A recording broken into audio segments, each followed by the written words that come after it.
বাংলাদেশের প্রতিবেশী রাষ্ট্র মিয়ানমার দেশটিতে দীর্ঘ বছর যাবতই চলছে গৃহযুদ্ধ, আর এই গৃহযুদ্ধের ফলে পরোক্ষভাবে ক্ষতিগ্রস্ত হচ্ছে বাংলাদেশ। এবং সম্প্রতি আমরা যদি দেখি, রোহিঙ্গা অনুপ্রবেশ আগের যে কোনো সময়ের তুলনায় বেড়েছে। এর অন্যতম কারণ হচ্ছে আরাকান আর্মি এবং জান্তা সরকারের বিরুদ্ধে যে যুদ্ধ, সেই যুদ্ধেরই ফলে অনুপ্রবেশটা বেড়েছে। তো এই সমস্ত বিষয় নিয়ে আজকে আমরা কথা বলবো আমাদের খবরের কাগজের কূটনৈতিক প্রতিবেদক রবিউল হকের সঙ্গে। উনি আজকে একটা ইন্টারেস্টিং প্রতিবেদন তৈরি করেছেন, যেটা খবরের কাগজে প্রকাশ হয়েছে। আরাকান আর্মির বিরুদ্ধে যুদ্ধের প্রস্তুতি চলছে। তো সেই প্রস্তুতি নিয়ে এবং সেই যুদ্ধ শুরু হলে বাংলাদেশ কতটা ক্ষতিগ্রস্ত হতে পারে, সেই বিষয়গুলো নিয়ে আজকে কথা বলবো। রবিউল ভাই, আপনাকে আমন্ত্রণ আমাদের আজকের রিপোর্টার স্টকে। তো আজকের এই রিপোর্টটা নিয়ে যদি আমাদের বলেন, এই যে যুদ্ধের প্রস্তুতি নিচ্ছে জান্তা সরকার, এই যুদ্ধ শুরু হলে বাংলাদেশ কি আরামে থাকতে পারবে? নিশ্চয়ই না। দেখেন, মিয়ানমার হচ্ছে আমাদের সবচেয়ে নিকটতম প্রতিবেশী। এখন এই প্রতিবেশী আপনি শুধু নিজেকে দিয়ে যদি মানে বিবেচনা করেন, আপনার পাশের বাড়িতে যদি আগুন লাগে, সেই আঁচটা আমার গায়ে লাগবে, আপনার বাড়িতে লাগতে পারে, যে কোনো সময় আপনার বাড়িতেও লাগতে পারে। সেই বিষয়টা আমাদের হয়েছে, যেহেতু মিয়ানমারের রাখাইন স্টেটটা হচ্ছে আমাদের বাংলাদেশের সঙ্গে সরাসরি করা। আর এইখানে যত অসন্তোষ, রোহিঙ্গা নিয়ে যে অসন্তোষ আমাদের ছিল, সেইটা টোটাল তাদের সঙ্গে যে সংঘাতের কারণে আমরা ইতিমধ্যেই 11 লাখ থেকে এ পর্যন্ত 13 লাখ রোহিঙ্গা আমাদের বাংলাদেশে অবস্থান করছে। এগুলো হলো রেজিস্টার্ড, আনরেজিস্টার্ড আরও কয়েক লাখ আছে বলে এটা ধারণা করা যায়।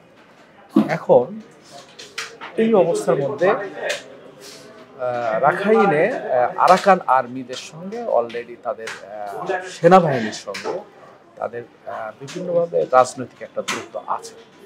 সেই দূরত্বের থেকে বা মতানৈক্য থেকে ধরেন যে তাদের মধ্যে দীর্ঘদিনের একটা অসন্তুষ্টি আছে। সেইখান থেকে তাদের আরাকান বলেন, চীন, কাচিন, ওদিকে চীনের বর্ডার বা মিয়ানমারের এই থাইল্যান্ডের যে বর্ডার, এই যে টোটাল যে সব গোষ্ঠী, জাতিগত গোষ্ঠীর যে সব অসন্তোষ, এই অসন্তোষের কারণে তারা যে ওখানে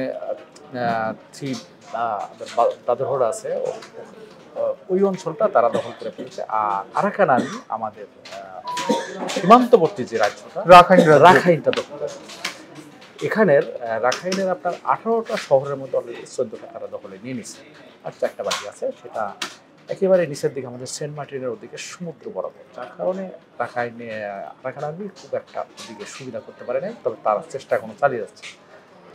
এখন বিষয় হচ্ছে যে মিয়ানমার সরকার, বিশেষ করে জান্তা সরকার, যেভাবে তারা একের পর এক রাজ্যগুলো হারাচ্ছে, সেখানে প্রায় কোণঠাসা হয়ে পড়েছে। এখন তারা ঘুরে দাঁড়ানোর চেষ্টা করছে। তারা এক একটা স্টেট এক এক করে ঘুরে তারা দখলে যাবে, মানে দখলমুক্ত করবে।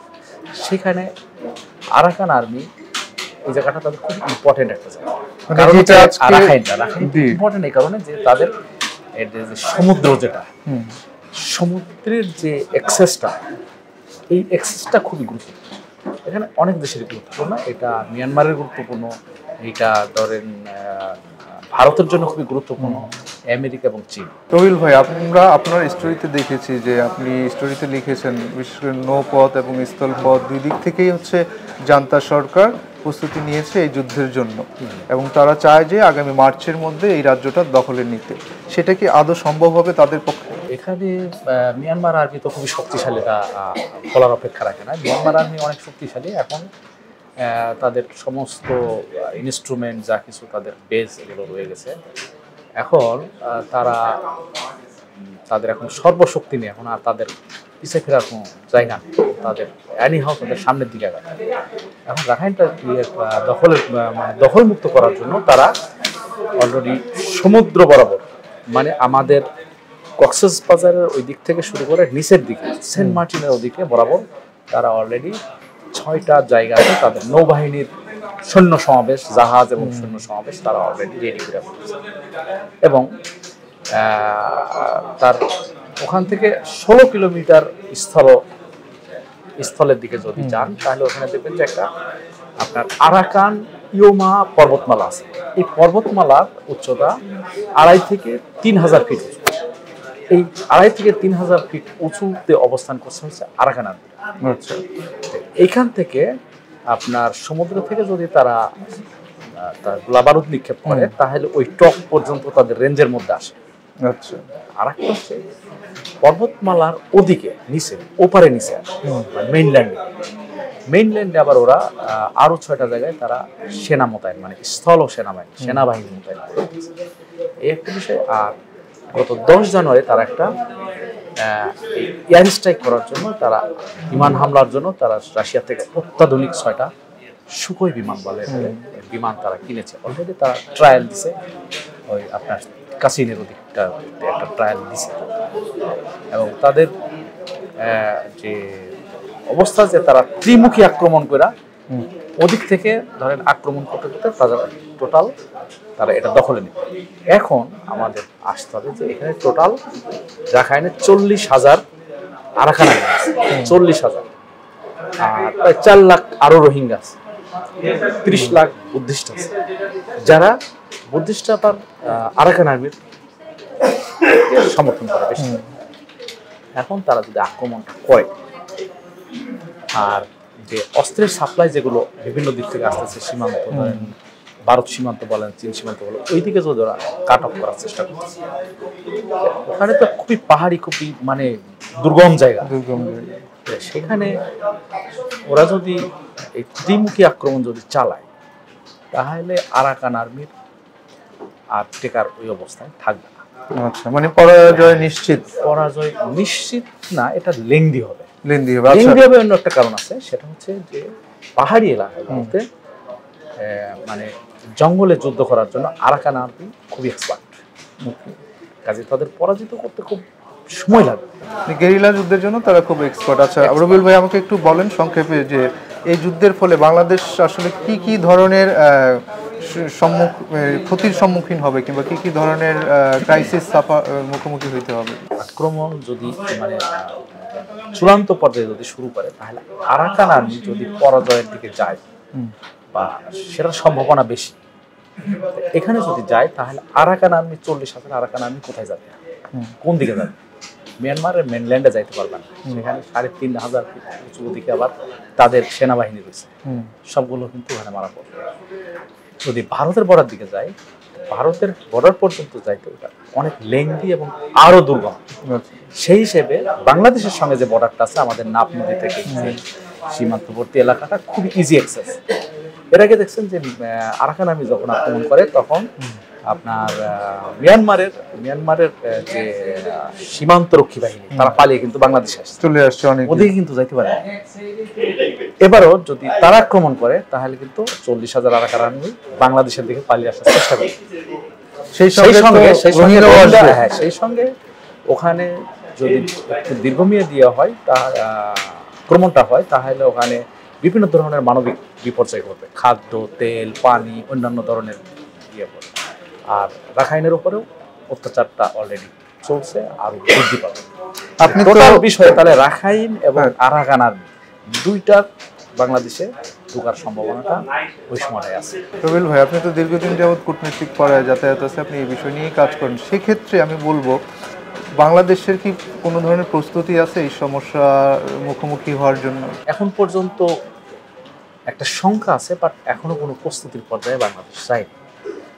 তবে আমাদের সেই প্রস্তুতিটা নিতে হবে যাতে ওখানে যদি আক্রমণ হয় তাহলে আরাকান আর্মি এবং নতুন করে রোহিঙ্গা যাতে বাংলাদেশ না আসতে পারে, তার জন্য মিয়ানমার সরকারের সঙ্গে আগের থেকে আলোচনা করা দরকার। কোনো ধরনের রোহিঙ্গা বলেন আরাকান আর্মি যাতে না ঢুকতে পারে সেই প্রিপারেশনের জন্য আমাদের বিজিবিকে মোতায়েন আরও বাড়াতে হবে, নজরদারি বাড়াতে হবে আমাদের নাপ নদী থেকে পাহাড়ি যে অঞ্চলগুলো।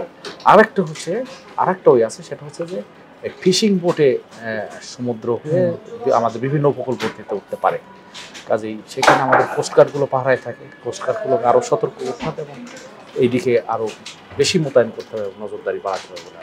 রবিউল ভাই, শেষ প্রশ্নটা হচ্ছে যে আমরা এই রোহিঙ্গা প্রত্যাবর্ষণ কেন করতে পারছি না, কিংবা রোহিঙ্গা আসলেই একটা বড় গলার কাটা হয়ে দাঁড়িয়েছে বাংলাদেশের জন্য? রোহিঙ্গা প্রত্যাবর্ষণ এটা একটা অনেক বড় প্রশ্ন, কেননা এখানে রাখাইনে এই মিয়ানমার আর্মি এবং এই আরাকান আর্মি মিলেই এই রোহিঙ্গাদের আসলে খুব একটা পছন্দ করতাম না। কেউ নিতে চাচ্ছে না আপনাদের? কে নেবে? মিয়ানমার যদি মানে দেশের যদি গভর্নমেন্ট যদি ইন্টারেস্ট না হয় তাহলে এটা কে নেবে? ইন্টারেস্ট হইলো নানা ধরনের প্রতিপন্ন করেছিল। এখন হচ্ছে মিয়ানমারের ওইভাবে রাজনৈতিক গভর্নমেন্ট তো যা ছিল তারা তো তাদের স্ট্র্যাটেজি খুবই ধীরে, আন্তর্জাতিক যে চাপটা সেটা আমরা তৈরি করতে পারি। মিয়ানমারের সঙ্গে চীনের অনেক বড় স্বার্থ আছে, তাদের প্রচুর ইনভেস্টমেন্ট আছে। আবার ভারতের ধরেন এখানে কালাদান প্রজেক্ট থেকে শুরু করে ওদের একটা বড় একটা ইনভেস্টমেন্ট এদিকে আছে। কাজেই মিয়ানমারের সঙ্গে যখন এই দুটা প্রতিবেশী বৃহৎ দুটা দেশের স্বার্থ আছে, কাজে তারা কিন্তু ওইখানে তাদের ইনফ্লুয়েন্স করে না। দেখবেন যে জাতিসংঘে যখন সিকিউরিটি কাউন্সিলে যখন এটা নিয়ে প্রস্তাবনা উঠেছিল তখন ভারত কিন্তু ভোটদান থেকে বিরত ছিল, চীন মিয়ানমারের পক্ষে দিচ্ছে। তাহলে বুঝতে হবে যে এই ইকুয়েশনটা অনেক দুরূহ বিষয়। বুঝতে পারছি। এটা আদতে কবে হবে, কি হবে, আন্তর্জাতিক চাপটা কি হবে, এটা এখনও নিশ্চিত না। ধন্যবাদ রবিউল ভাই। নিশ্চয়ই আমরা চাই যুদ্ধ না, আমরা চাই শান্তি। এবং যুদ্ধ, আপনি যেটা শুরুতে বলেছিলেন যে প্রতিবেশীর ঘরে যদি আগুন লাগে সেই আজ আমাদের গায়েও লাগবে, তো আমরা চাই না প্রতিবেশীর ঘরে আগুন লাগুক। ধন্যবাদ আপনাকে সময় দেওয়ার জন্য। ধন্যবাদ। ধন্যবাদ প্রিয় পাঠক এবং দর্শক আমাদের সঙ্গে থাকার জন্য। আমাদের সঙ্গেই থাকুন, নিশ্চয়ই আগামীকাল দেখা হবে নতুন কোনো বিষয় নিয়ে, নতুন অতিথির সঙ্গে।